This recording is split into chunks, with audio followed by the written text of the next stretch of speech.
Olha só essas imagens. São cenas bem impressionantes do mar avançando com tudo na orla de Santos, lá no litoral de São Paulo. A água chega a invadir as avenidas, derruba estruturas, assusta todo mundo, né? Parece até cena de filme de desastre. Quando a gente vê uma cena dessas, a primeira pergunta que vem na cabeça é: seria um tsunami? Sabe, aquelas ondas gigantes atingindo a costa brasileira, igual a gente vê em outras partes do mundo? Então, a resposta é um sonoro não. Apesar de todo o impacto visual, o que aconteceu em Santos e em várias outras cidades do nosso litoral não tem nada a ver com tsunamis. O nome certo para esse fenômeno é ressaca. Ok, então vamos entender isso direito. Se não é um tsunami, o que é exatamente uma ressaca? E por que ela causa tanto estrago assim? A diferença fundamental, gente, está na origem. Um tsunami tem uma origem geológica. Ele é causado por terremotos lá no fundo do oceano que deslocam uma quantidade absurda de água. Já a ressaca, bom, a origem dela é meteorológica. A ressaca acontece quando ventos muito, mas muito fortes mesmo, que geralmente vêm de ciclones ou frentes frias, se juntam com os períodos de maré alta.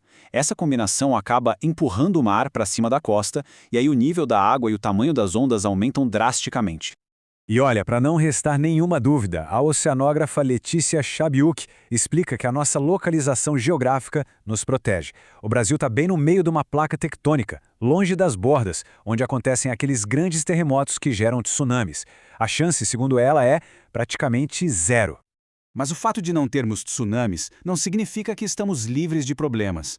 Na verdade, essa ressaca em Santos é só a pontinha do iceberg de uma questão muito maior e bem mais silenciosa que está afetando todo o nosso litoral. Esse número aqui é bem alarmante. Segundo estudos, nos últimos 30 anos, o Brasil perdeu cerca de 15% da sua faixa de areia. Isso mesmo, 15%. E essa é uma perda que vai muito além da paisagem, viu? Ameaça a segurança de cidades inteiras. Para a gente ter uma ideia mais clara do que isso significa, imagina uma caminhada de 100 metros na praia. Pois é, 15 desses metros simplesmente não existem mais. Foram literalmente engolidos pelo mar.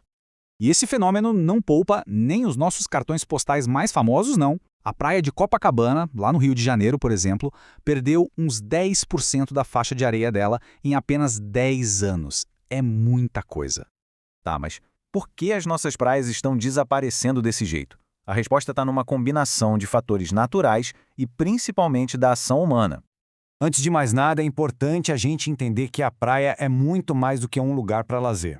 Aquela faixa de areia toda funciona como uma barreira de proteção natural. Ela absorve a energia das ondas e protege toda a infraestrutura da cidade do avanço do mar. Pensa num ciclo natural. As ondas vão lá e depositam areia na costa, mantendo um equilíbrio. Só que, quando a gente constrói prédios, avenidas, calçadões muito em cima da água, a gente interrompe esse ciclo. O estoque de areia que alimentaria a praia fica bloqueado e ela simplesmente perde a capacidade de se regenerar. E o resultado? A erosão acelera. Resumindo a ópera, a urbanização sem controle na orla é uma das grandes vilãs da história. Essas estruturas de concreto não só ocupam o espaço que a praia usaria para se ajustar naturalmente, como também acabam acelerando a destruição dela. Diante desse cenário, com o mar avançando e a faixa de areia diminuindo, a pergunta que fica é meio inevitável, né? Sem um bom planejamento e sem ação, qual vai ser o futuro das nossas cidades e da vida em um dos litorais mais famosos do mundo?